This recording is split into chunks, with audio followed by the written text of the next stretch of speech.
काय बहिणी, कुणाची वाट बघताय?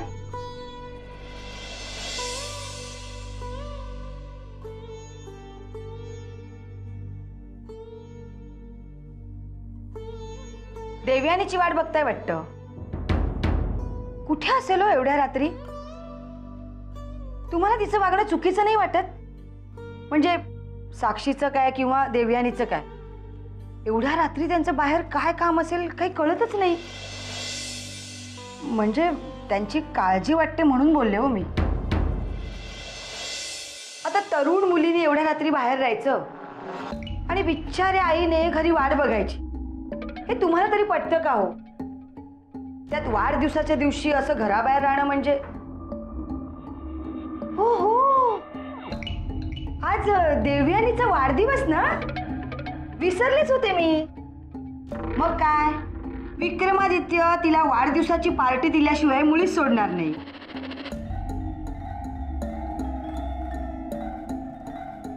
विक्रमादित्यची पार्टी म्हणजे अहो काय सांगू तुम्हाला. श्रावणी सांगते ना मला, त्याच्या पार्टीत काय काय होतं. झालं तुझं बोलून का आणखी काही बोलायचंय?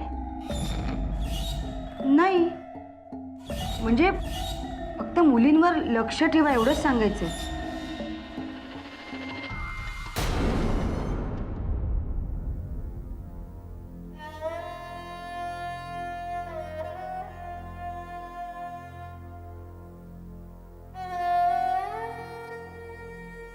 आलीस? हो. का? काय झालं? काय आहे, किती उशीर झाला? कुठे असता कुठे तुम्ही इतका वेळ? आई अगं मी असं, अगं रात्र किती झाली आहे, तुझा पत्ता नाही, देवचा पत्ता नाही, काय चाललं काय तुमचं? आई तू काय बोलतेस?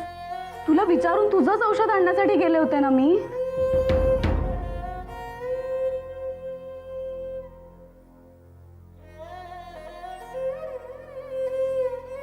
तू आलीस, देवचा कुठे पत्ता आहे? आई हे बघ, तू नको काळजी करूस, ती येईल. ती आली की सांग मला लगेच.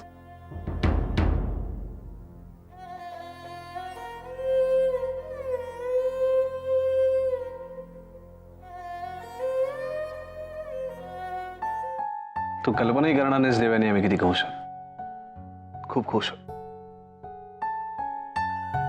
आणि नशिबाने आहोत, कारण तू आम्हाला हो म्हणालीस. आज आम्हाला आनंद या गोष्टीचा आहे की आयुष्यात पहिल्यांदा आम्हाला काहीतरी सापडलंय. आम्हाला आनंद याही गोष्टीचा आहे की आयुष्यात पहिल्यांदाच प्रेम या शब्दाचा खरा अर्थ आम्हाला कळला. आणि आम्हाला आनंद याही गोष्टीचा आहे की तू आमच्या प्रेमाचा स्वीकार करून आम्हाला माणूस म्हणून जगण्याची संधी दिलीस. विक्रमादित्य, तुमच्या एवढाच आनंद आज मलाही झालाय. खूप दिवसांपासून मी ह्या सगळ्या गोष्टींचा विचार करत होते. या दरम्यान माणूस म्हणून तुम्ही मला तू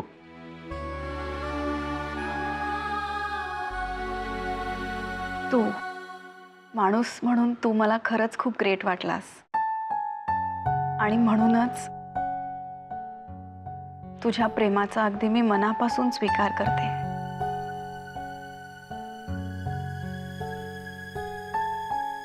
देवयानी खरं सांगू, आतापर्यंत आम्ही युवराज म्हणून आयुष्य जगलो. ते आमचं आयुष्य एका बाजूला, आणि आता जो तुझ्या सहवासात हा क्षण आम्ही घालवतोय तो क्षण दुसऱ्या बाजूला. आम्ही युवराज राजे शिर्के आहोत याच्यापेक्षा सुद्धा आम्ही तुझे मित्र आहोत, याचा अभिमान आम्हाला जास्त आहे. पण आज खऱ्या अर्थाने आमच्या आयुष्याला दिशा मिळाल्यासारखं वाटतंय. आतापर्यंत आमचं आयुष्य श्रीमंतीच्या आणि परंपरेच्या भूलभुलैयात हरवल्यासारखं झालं होतं. पण आता नाही. आता नाही, कारण तुझ्यामुळे आमच्या आयुष्याला योग्य दिशा मिळाली.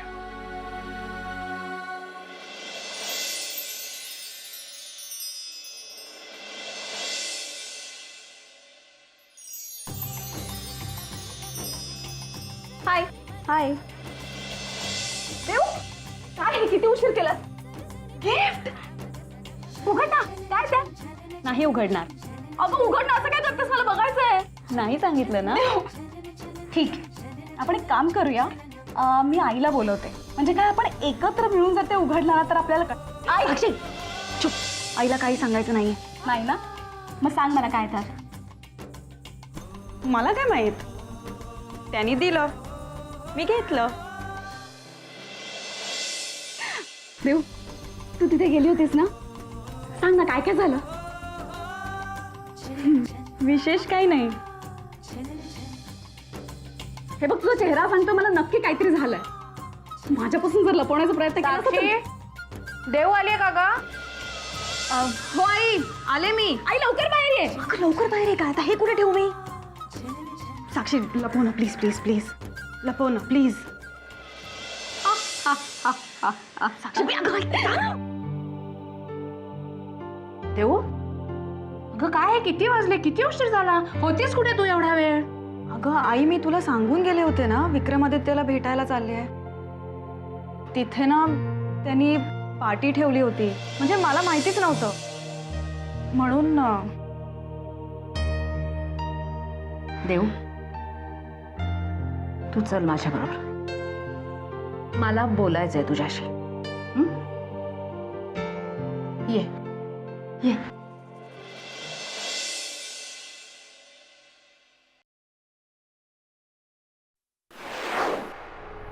देऊ, मुलगी म्हणून माझा तुझ्यावर पूर्ण विश्वास आहे. तू आधार आहेस ग माझा. हे बघ, हे सगळं आत्ता सांगायचं कारण असं की इतके दिवस मी तुम्हाला समजून घेत होते. आता मला काय वाटतं हे तुम्ही समजून घ्यायला हवं.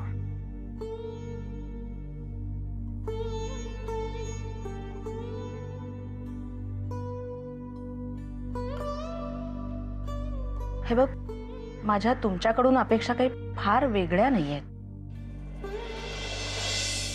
प्रत्येक आईला वाटत असतं आपल्या मुलाने सुखी व्हावं, पण हे सुख मिळवताना अशी कोणतीही चूक आपल्या हातनं होऊ देऊ नका, ज्याच्यामुळे नंतर पश्चात्ताप करायची वेळ येईल. विक्रमादित्यला तुझ्याबद्दल नक्की काय वाटतं आणि तुला त्याच्याबद्दल काय वाटतं हे मला खरंच माहिती नाहीये. पण माझ्या असं कानावर आलंय की विक्रमादित्य तुझ्या प्रेमात पडलाय. देव, अनुभवी माणसं असं सांगून गेली आहेत की लग्न आपल्या बरोबरीच्या लोकांशी करावं, नाहीतर नंतर खूप अडचणी येतात. या गोष्टीवर तुझा नसेल कदाचित, पण माझा पूर्ण विश्वास आहे. अगं आई,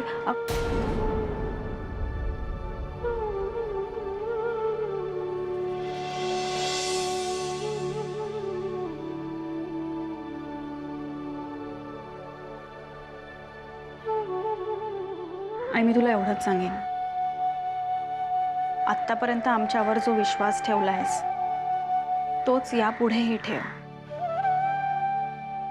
कुणीतरी कुणाबद्दल तरी तुला येऊन काहीतरी सांगतं, त्या व्यक्तीवर आपण किती विश्वास ठेवायचा हे तू ठरवायचंस. आणि हे सगळं सांगण्यामागे त्या व्यक्तीचा उद्देश तुझ्या किंवा माझ्या फायद्यापेक्षा स्वतःचा फायदा करून घेणं असेल, असं नाही तुला वाटत? तुला काय वाटतं काकू?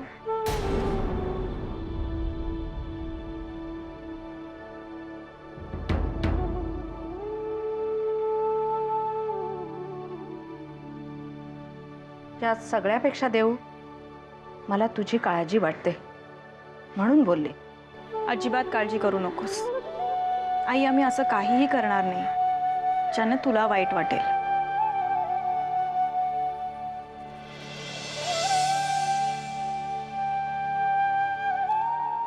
रात्र खूप झाली.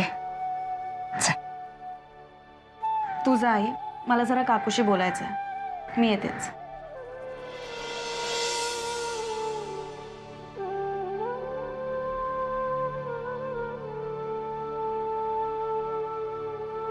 काकू,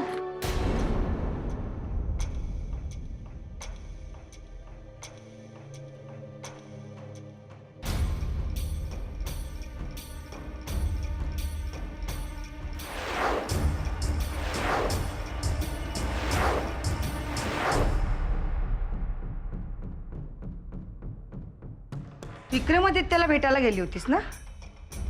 आलीस का त्याला भेटून? हो.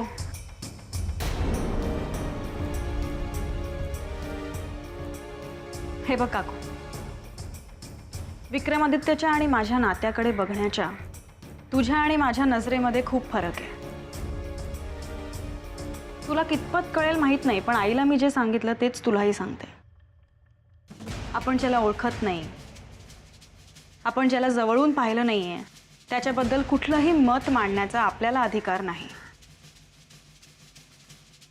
विक्रमादित्यबद्दल श्रावणीने तुला 2-4 गोष्टी सांगितल्यात. त्या पलीकडे त्याला तू ओळखतेस? नाही ना? विक्रमादित्यबद्दल तू आईच्या मनात भलतंसलतं का भरवतेस हे मला चांगलंच माहिती आहे.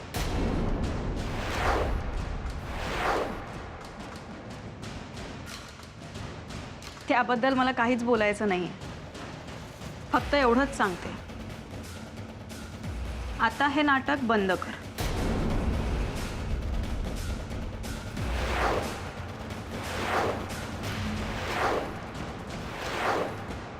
मी खपवून घेणार नाही.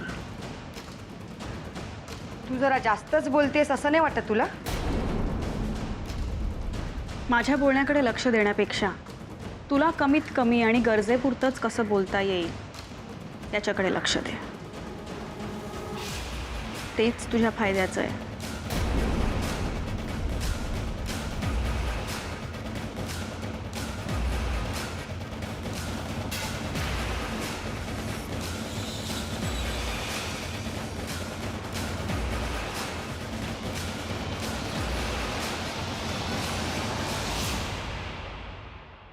काय करणार?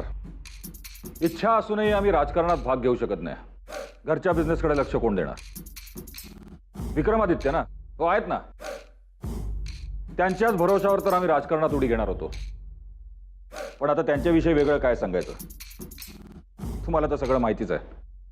हो वहिनी, खरंय, वहिनी, वेडेपणा करतायत ते, वेडेपणा. तुम्हाला नंतर फोन करतो. भैया साहेब, वहिनी कुठे आहेत? तुम्ही खूप खुश दिसताय आज. हो भैया साहेब, आज आम्ही खरंच खूप खुश आहोत. असणारच, नाहीतरी या घरात सगळे आपल्या मर्जीप्रमाणेच वागतात. आज आम्ही तुम्हाला विरोध नाही करणार भैया साहेब, आणि तुम्हाला उलटूनही बोलणार नाही, कारण आज आम्ही खरंच खूप खुश आहोत. आनंद, तुम्ही खुश आहात यात आम्हाला आनंद आहे. तुमच्या खाजगी आयुष्यात तुम्ही काय करताय याच्याशी आम्हाला काही देणं घेणं नाही. आमचं तुम्हाला फक्त एवढंच सांगणं आहे, स्वतःच्या बिझनेसमध्ये लक्ष द्या. पण तुमच्या अशा वागण्यामुळे आणि नताशाच्या नसण्यामुळे एकीकडे बिझनेसमध्ये टेन्शन आणि दुसरीकडे इच्छा असूनही राजकारणात उतरता येत नाही. काळजी करू नका भैया साहेब, आम्ही बिझनेसमधनं संन्यास नाही घेतलेला. फक्त आमची काही महत्त्वाची कामं पूर्ण होण्याची वाट पाहत होतो, आणि आता असं वाटतं की ती कामं पूर्ण होत आली. एकदा का ती कामं पूर्ण झाली ना की आम्ही तुम्ही सांगाल ते ऐकू, अगदी आधीच्या विक्रमादित्यासारखं. अरे वा, इतका चांगला निर्णय घेण्या इतपत तुम्ही खुश आहात, याचं कारण समजू शकेल? सांगू, वेळ आल्यावर सांगू. आधी आम्हाला सांगा, वहिनी कुठे? आत असतील, झोपल्या असतील. हे काम होतं का? नाही,